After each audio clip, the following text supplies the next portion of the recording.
North Idaho's Mark Kramer feels at home on the water. He makes his living on an Alaskan fishing boat 6 months each year and spends his free time with his family, his garden and woodworking projects, and a little river rafting.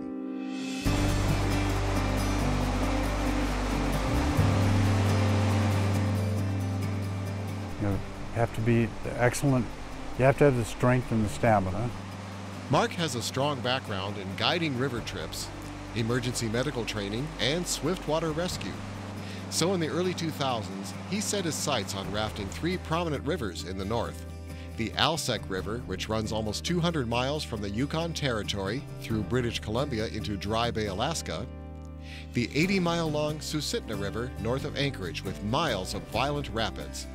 And the rugged Stikine River flowing from Alaska into northwest BC. Rafters call these 3 rivers the Triple Crown of the North.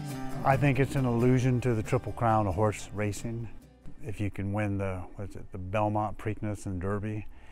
So it's the same deal. These are the 3 top rivers of the North American continent. Mark's adventure on these rivers began when he first heard of the Susitna north of Anchorage, a powerful river which had been successfully ridden by kayakers, but never by a solo rafter. In the beginning, I wasn't thinking of the Triple Crown. I was just thinking of that one particular river. And so I went up to Alaska and flew over it in 2002. I took a good look at it, and it was enough to convince me to get back to training. Part of being a successful river runner is knowing when to back off and get more skill under your belt. During his training, Mark decided to start with a different river, the Alsek. Still dangerous and challenging, but it seemed more suitable for him at the time. Mark hit the gym for physical training and prepared himself mentally by mapping his routes through the turbulent rapids of the Alsek. He also took time to organize his camping and survival gear, including an extensive first aid kit, helmet, rain gear, inflatable life jacket, and spare air. It's just a little canister with a mouthpiece and a regulator on it, and it's got 72 breaths. And so I figured, well, you know, that might help if I was going to be underwater a while. Mark used a special type of raft called a cataraft. And the first time I got one of those, it was like going to heaven. And it's similar to being on skis. Your directional ability, your ability to slow down. It's as close to being in a kayak as you can get, still be in a raft for maneuverability. With gear in place, including a video camera, Mark hit the water in 2005 with solo journeys down the Alsek and Susitna rivers.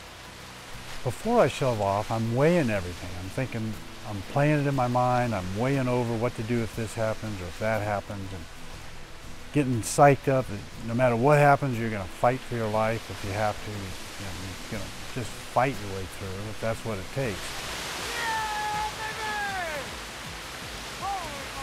All that goes through my mind.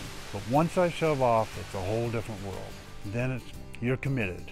You're going now. There's no room for second guessing anymore.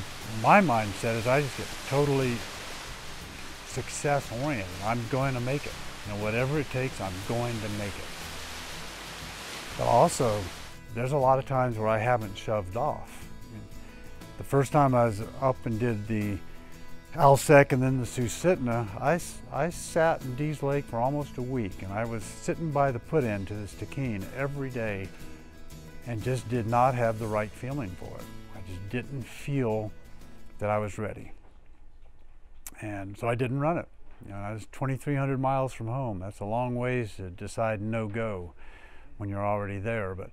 And that's not the only, there's been numerous times on other rapids, rivers, where I said, nope, this isn't the day, I'm not doing it. So there's a gut check you go through. And you got to trust your own intuition and your own just instinct for how that day is feeling for you.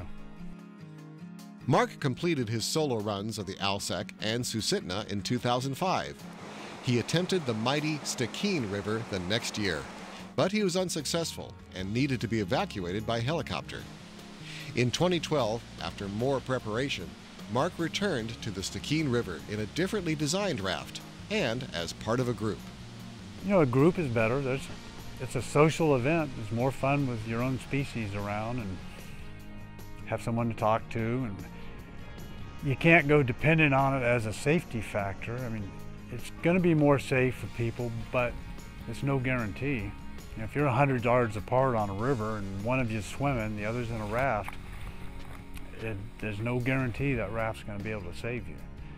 So you never want to fall in the trap of there's this automatic safety in numbers, because there isn't. Mark and his team made it to the end of the Stikine River. He has completed the Triple Crown of the North, including the only successful solo raft run of Alaska's treacherous Susitna River.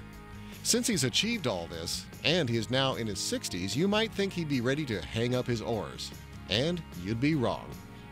There's a river in Alaska that I'm thinking about with a friend of mine.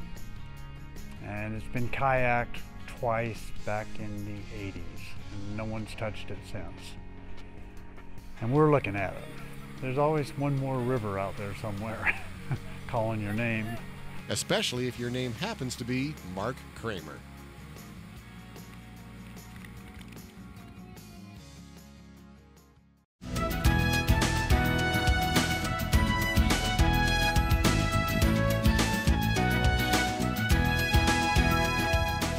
If you have an idea for Northwest Profiles, send it to KSPS TV, 3911 South Regal, Spokane, Washington 99223.